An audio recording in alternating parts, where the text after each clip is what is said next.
결국 여러분이 그 당시에 최선을 다했다라는 것을 객관적인 자료로 입증하는 것, 거기에서부터 무죄가 시작된다는 겁니다. 검사가 기록에서 결국 보는 건 딱 3가지 정도입니다.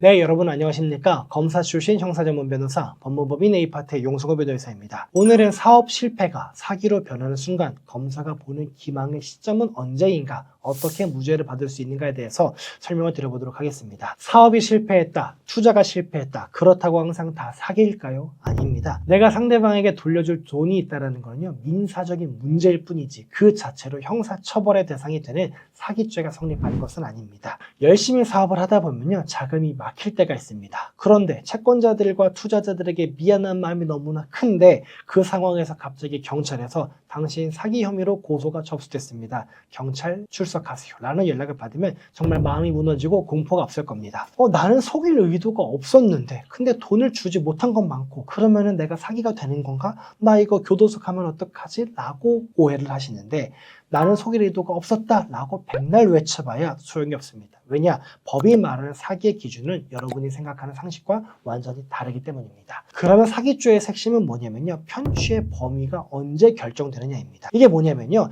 돈을 빌릴 당시에는 내가 상대방에게 돈을 줄 능력이 있었는가입니다. 법률 용어로는요, 사기죄의 기수 시점이라고 봅니다. 예를 들어서 유죄 케이스는 이런 겁니다. 내가 돈을 받을 때 이미 빚이 너무 많았습니다. 그래서 사업을 해도 빚을 갚을 수가 없는 상황이었고요. 그럼에도 불구하고 우리 회사 잘 되고 있어, 지금 흑자 상태고 너가 돈을 주기만 하면 무조건 수익 난다, 절대 원금 손실 날 일 없어 라고 하면서 현 상황에 대해서 속인 내용이 있다라고 한다면 이거는 유죄가 나옵니다. 그런데 무죄 케이스는 뭐냐면요, 당시에는 정상적으로 사업을 운영하고 있었습니다. 약간 적자 상태였습니다. 지금 당장 자금 경색이 왔습니다. 그래도 내가 앞으로 정상적으로 사업을 운영을 해 나가면 그러면은 이 빌린 돈을, 투자받는 돈을 내가 상환할 수 있겠다라는 확신이 있었고, 실제로 그러한 사업 상태였다라고 한다면 그 이후에 재정 상황이나 시장 상황이 예기치 못하게 바뀌어서 내가 상대방에게, 투자자에게, 채권자에게 돈을 지급하지 못했다라고 하더라도 이거는 무죄가 나온다는 겁니다. 결국 여러분이 그 당시에 최선을 다했다라는 것을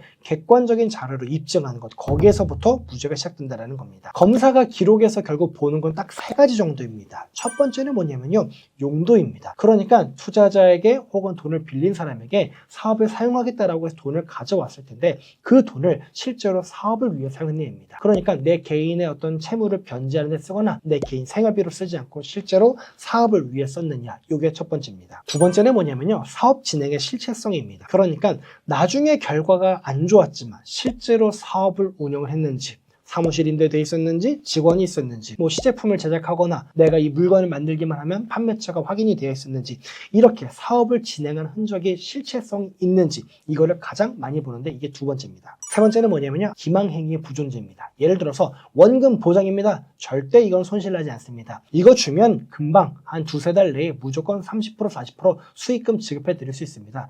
우리 회사 지금 상태 전혀 경영 악화 상태 아닙니다. 흑자 상태고요. 아주 잠깐 유동성에 문제가 생겨서 돈을 빌리는 겁니다 라고 하는 것처럼 회사의 현 상황에 대해서 그리고 미래 수익률에 대해서 적극적으로 기망한 내용이 존재하지 않는다라고 한다면 이렇게 3가지 상황이 존재하지 않는 한 우리는 충분히 무죄를 주장해 볼 수 있다는 겁니다. 많은 분들이요, 특히 변호사님들도 그러는데요, 상황을 듣고 요거는 무죄가 가능합니다, 불가능합니다, 이런 얘기는 합니다. 그런데 제가 검사 시절에 깨달은 게 있습니다. 재산범죄에서요, 무죄는 숫자에서 나옵니다. 감정에서 나오는 게 아니고요, 숫자로 싸우는 겁니다. 대표님들께서 저 정말 억울합니다, 저 정말 열심히 사업 운영해 왔습니다, 그런데 갑자기 사정이 이렇게 된 겁니다 라고 아무리 얘기해봐야 검사도 판사도 믿지 않습니다. 그래서 당시에 재무상태 표가 어땠는지, 통장 거래 내역은 어땠는지, 사업 계획서는 어땠는지, 그리고 투자자들로부터, 채권자로부터 돈을 받았을 때 내가 그것을 사용을 한다면 회사를 얼마나 일으킬 수 있었는지, 이 사업의 실체성과 그리고 서류를 가지고 우리는 무죄를 받을 수 있다는 겁니다.